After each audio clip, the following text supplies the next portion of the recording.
അവൻ അവനോട്, അവർ മോശയുടെയും പ്രവാചകന്മാരുടെയും വാക്ക് കേൾക്കാഞ്ഞാൽ മരിച്ചവരിൽ നിന്ന് ഒരുത്തൻ എഴുന്നേറ്റ് ചെന്നാലും വിശ്വസിക്കുകയില്ല എന്ന് പറഞ്ഞു. ധനികൻ്റെയും ലാസറിൻ്റെയും ഉപമയുടെ അവസാന വാക്യമാണ് ഇത്.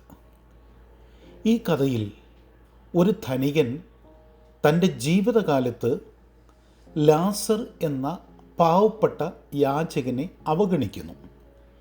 അവർ രണ്ടുപേരും മരിച്ചതിന് ശേഷം ലാസറിന് സ്വർഗത്തിൽ ആശ്വാസം ലഭിക്കുന്നു. അതേസമയം ധനികൻ പീഡനത്തിൽ സഹിച്ചുകൊണ്ടേയിരിക്കുന്നു.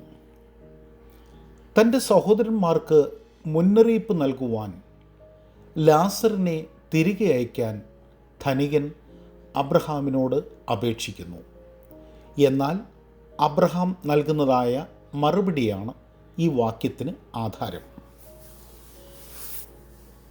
ഇതിൽ നമ്മൾ മനസ്സിലാക്കുന്നു, അവർ മോശയെയും പ്രവാചകന്മാരെയും ശ്രദ്ധിക്കുന്നില്ലെങ്കിൽ എന്ന് അബ്രഹാം പറയുമ്പോൾ പഴയ നിയമത്തിലെ തിരുവെഴുത്തുകളുടെ പ്രാധാന്യം നാം മനസ്സിലാക്കേണ്ടതുണ്ട്. ഇവയിൽ ദൈവത്തിൻ്റെ സത്യവും മുന്നറിയിപ്പും ഉൾക്കൊള്ളുന്നു എന്ന് നാം അറിയേണ്ടതുണ്ട്.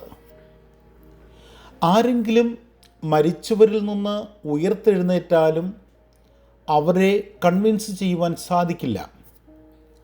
ആളുകൾ ദൈവവചനം അവഗണിക്കുകയാണ് എങ്കിൽ ഒരു അത്ഭുതം നടന്നാലും, എന്ന് പറഞ്ഞാൽ ഒരാൾ മരിച്ചവരിൽ നിന്ന് ഉയർത്തെഴുന്നേൽക്കുന്നത് പോലെ ഒരു അത്ഭുതം നടന്നാലും അത് അവരുടെ ഹൃദയങ്ങളെ മാറ്റുന്നില്ല. ഈ വാക്യം യേശുവിൻ്റെ പുനരുത്ഥാനത്തെ സൂചിപ്പിക്കുന്നു. തെളിവുകൾ എന്തുണ്ടായാലും കഠിനമായ ഹൃദയത്തിൽ വിശ്വാസം നിലനിൽക്കില്ല എന്ന് തെളിയിച്ചുകൊണ്ട് പലരും ഇപ്പോഴും അവനെ നിരസിച്ചു. അവസരം ലഭിക്കുമ്പോൾ ദൈവവചനം കേൾക്കേണ്ടതിൻ്റെയും മാനസാന്തരപ്പെടേണ്ടതിൻ്റെയും പ്രാധാന്യം ഈ വാക്യം നമ്മെ പഠിപ്പിക്കുന്നു. അപ്രകാരം ഒരു തീരുമാനത്തിലൂടെ മുന്നോട്ട് പോകുവാൻ ഈ നോമ്പുകാലം നമ്മെ സഹായിക്കട്ടെ. എല്ലാവർക്കും നല്ല ഒരു ദിവസം ആശംസിക്കുന്നു.